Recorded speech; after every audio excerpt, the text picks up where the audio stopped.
నమస్తే సార్, తమ్మరెడ్డి భరద్వాజ్ గారు. నమస్తే.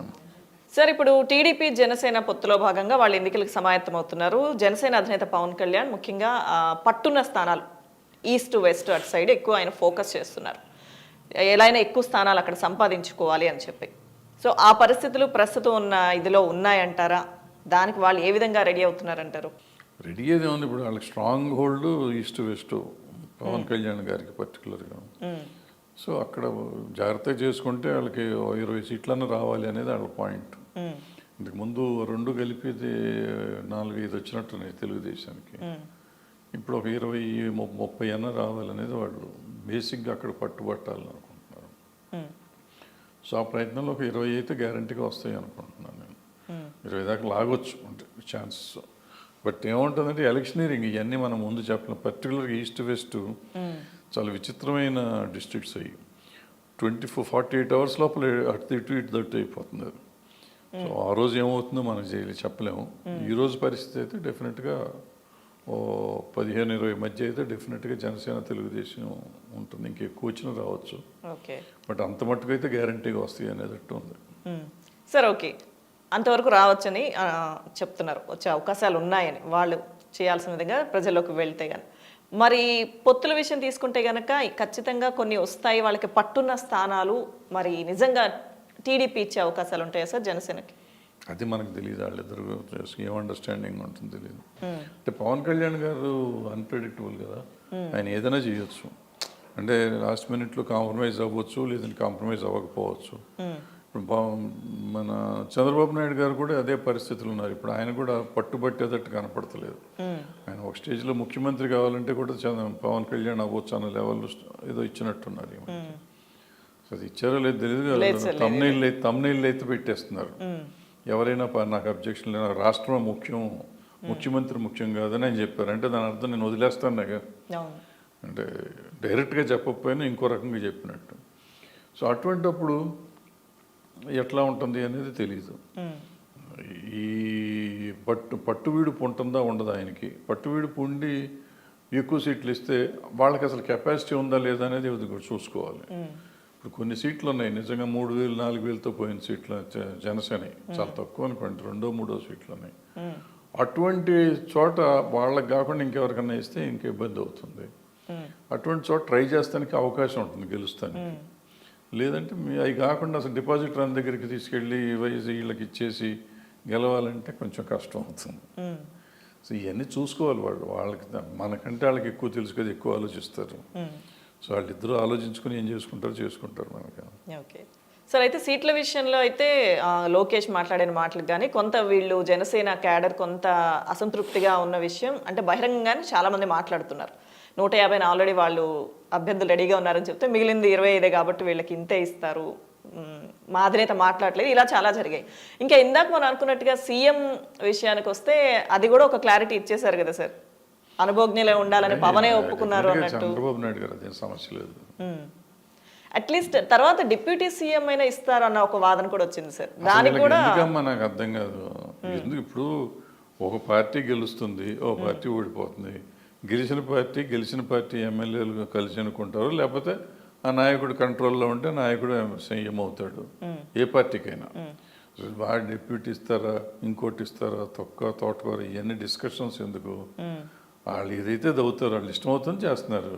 మీరు వాళ్ళ మీద గెలవగలరా, గెలవలేరా? గెలిస్తే అసలు వాళ్ళ గురించి డిప్యూటీ సీఎం గొడవ లేదు. ఓడిపోతే వాళ్ళ సావాళ్ళు వస్తారు, మీకెందుకు? అంటే పొత్తులో ఉన్నప్పుడు సముచిత స్థానాలు ఇవ్వాలి అని వాళ్ళు అసంతృప్తిగా వాళ్ళలో వాళ్ళు కొట్టుకొని కదా, వాళ్ళ గొడవ వాళ్ళు తేల్చుకుంటారు కదా. మనం ఎందుకు డిసైడ్ చేయాలి? మనం ఓటేసేవాళ్ళం. మనం వాళ్ళిద్దరూ పొత్తు కలిస్తే మనకు పొత్తు నచ్చితే వాళ్ళకి ఓటేస్తాం, నచ్చకపోతే ఇంకో పార్టీకి వేస్తాం కదా. సో ఈ పొత్తు పెట్టుకున్నాక ఇప్పుడు మన భారత ఈ ఎలక్షనీరింగ్ ప్రకారం వాళ్ళల్లో వాళ్ళు ఓటు ఎవరికి ఎవరైనా ముఖ్యమంత్రిని ఎన్నుకోవచ్చు. నేను ముఖ్యమంత్రికి ఓటేట్లా, ఉప ముఖ్యమంత్రికి ఓటేట్లా, నేను ఓటేస్తాను ఎవరికి? ఒక ఎమ్మెల్యేకి. ఈ ఎమ్మెల్యేలు అంతా కలిసి ముఖ్యమంత్రిని, ఉప ముఖ్యమంత్రిని, మంత్రుల్ని అనుకుంటారు రాజ్యాంగ ప్రకారం. బట్ మన దేశంలో ఇప్పుడు అట్ట లేదు. ఆ నాయకుడు ఎవరైతే వాళ్ళు అన్ని పేరు పెడతారు, తీసేసుకుని వెళ్ళిపోతున్నారు నాకు. అది వేరే సంగతి. సో నేను ఓటేసినాక ఎవరు వస్తారు ఎవరు రారు అనేది నేను ఆలోచించాల్సిన అవసరం లేదు. దానికోసం నా మేధస్సు ఎందుకు అనవసరంగా వేస్ట్ చేసుకోవాలి, చేసుకోకూడదని. ఇప్పుడు నిజంగా వేస్ట్ చేసుకోకుండా ఉండాలనుకుంటే నేనే కంటెస్ట్ చేయొచ్చు. అంటే నేనంటే ఎనీ ఓటర్ ఎందుకు ఓటేయటం వరకే మన బాధ్యత. ఓటేసినాక వాళ్ళు ఎవరిని పెట్టుకుంటారు అనేది మనకేంటి సంబంధం. అంటే మనం ఒక పార్టీకి ఓట్ చేస్తున్నాం అంటే మనకు వాళ్ళు నచ్చి వాళ్ళు ఏదో నాయకులు అవ్వాలని ఆలోచించి వేస్తాం కదా సార్. సో దాన్ని మనం అనుకున్నది జరగట్లేదు అన్నప్పుడు ఓటర్ కూడా బాధ ఉంటుంది కదా, ఎక్స్పెక్ట్ చేసినప్పుడు. ఏమో దీంట్లో అనుకునేది ఉంది. వాళ్ళిద్దరు కలిసినాక వాళ్ళిద్దరు ఏం జరుగుతుందో మనకు తెలుసు. ఇప్పుడు ఎవరు బిగ్గెస్ట్ పార్టీ ఏది ఉంటే ఆ పార్టీ వాళ్ళు అవుతారు. సింపుల్. ఇంకా మనకేమంటే బాధ ఎందుకు, మనం ఎందుకు బాధపడాలంట? సంబంధం లేని బాధలు ఎందుకు? అనుకున్న స్థానంలో మన నాయకుడు ఉండట్లేదు, మనమే అవ్వచ్చు కదా, మనమే సాధించుకొని మనమే అవ్వచ్చు కదా. వాళ్ళని కలిసి చేయటం ఎందుకు, ఓటు వేయటం. ఇక్కడ ఓటు వేసిన తర్వాత దాని మీద మనకి ఏమి ఉండదు. వాళ్ళు రాజ్యం సరిగ్గా చేస్తున్నారా లేదా, ఎవళ్ళు ఏం పంచుకున్నారు అనేది మనకి సంబంధం లేదు కదా. మన గవర్నెన్స్ సరిగ్గా ఉందా లేదా అనేది వరకే మన బాధ్యత. మనం చూసుకోవాలి. వాళ్ళలో ఎవరున్నారు ఎవరు లేరు అనేది ఎట్లా మనం డిసైడ్ చేయకూడదు. చేసేంత ఇది కూడా ప్రజలుగా మనకు ఉండదు. సో ఇప్పుడున్న పరిస్థితుల్లో ఎవరికి వాళ్ళు ఎలక్షన్స్కి రెడీ అయిపోతున్నారు సార్, ఇటు వైసీపీ కానీ అటు టీడీపీ జనసేన కానీ. సో ఎవరు ఎక్కువగా ప్రజల్లోకి వెళ్ళడానికి ప్రణాళికలు వేస్తున్నారు అంటే ఏం చెప్తారు సార్ మీరు? ఎవరు వీళ్ళేమి వెళ్ళేవాళ్ళ అందరూ జెడ్ కేటగిరీకి పెట్టుకుని వీళ్ళు ప్రజల్లోకి ఏం వెళ్తారు? అసలు ఎవరికైనా ధైర్యం ఉందట, ఒంటరి రోడ్డు మీద నడిచి వెళ్ళే ధైర్యం ఉన్న నాయకులు ముగ్గురులోనూ లేరు.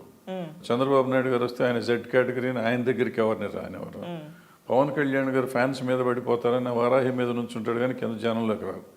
వీళ్ళు ఇంకా జనంలోకి ఏమొస్తారు? జనంలో అంటే ఇప్పుడు బస్సుల్లో తిరిగేసి రోడ్లలో జనం మీదకి వచ్చామంటే కాదు, ప్రజల్లో మమేకమై తిరగగలిగే శక్తి ఉండాలి వీళ్ళకి. అప్పట్లో వీళ్ళు పాదయాత్రలు చేసిన వాళ్ళే కదా. ఇప్పుడు అంటే సడన్గా వీళ్ళకి ఒక ఇది వచ్చేసింది, భయమో మరి ఏంటో తెలియదు.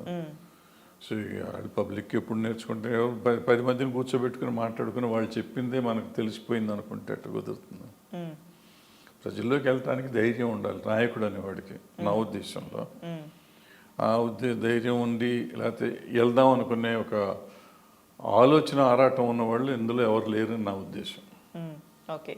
సో ఇప్పుడు సార్ ఫైనల్లీ 2024 ఎన్నికల్లో గతంలో ఉన్న పరిణామాలు పరిస్థితులు అన్నీ మనం చూసాం. ఇప్పుడు అందుకంటే సార్ మీరు ఎంత చెప్పినా జనసేన విషయానికే ఎక్కువ మంది మాట్లాడుతున్న సందర్భం. ఎందుకంటే ఈసారన్నా పుంజుకుంటుందా, కొన్ని సీట్లు వస్తాయా, రావాలంటే అసలు ఏం చేయాలి, వాళ్ళ అధినేత నోరు తెరిచి ఏం అడగాలి, ఇలా వాళ్ళ పార్టీలో వాళ్ళు మాట్లాడుకుంటున్న మాటలు. సో ఏం జరిగే అవకాశాలు ఉన్నాయంటే? వాళ్ళిద్దరూ కలిస్తే డెఫినెట్గా జనసేన కొన్ని సీట్లు వస్తాయి, డెఫినెట్గా వస్తాయి. తెలుగుదేశం జనసేన కలిసి పోటీ చేస్తే డెఫినెట్గా కొన్ని సీట్లు వస్తాయి. ఎన్ని వస్తాయి అనేది మనం చెప్పలేం కానీ వస్తాయి, అంత మట్టుకు గ్యారంటీ. పుంజుకోవటం అంటే పుంజుకుంటుంది. ఎంతవరకు పుంజుకుంటుంది అంటే సరిగ్గా కాన్సన్ట్రేట్ చేసి పని చేయట్లేదు. లేకపోతే ఈ పార్టీకి ఆయన ముఖ్యమంత్రి లెవెల్ దాకా ఆలోచించే పరిస్థితి ఉండేది. ఆ పార్టీ సోల్ ఇండివిజువల్గా చేసే పరిస్థితి థర్డ్ ఫోర్స్ అయ్యేది. అది ఇవాళ దాకా అవ్వలేకపోయింది. ఇంకో ఫోర్స్ సపోర్టింగ్ ఫోర్స్ అవుతుంది తప్ప డైరెక్ట్ ఫోర్స్ అవ్వలేకపోతుంది. అది డెఫినెట్గా నాయకత్వ వైఫల్యం అది నా ఉద్దేశంలో. ఓకే. సో చూడాలంటారా ఏం జరుగుతుంది next? Okay, right. Thank you sir.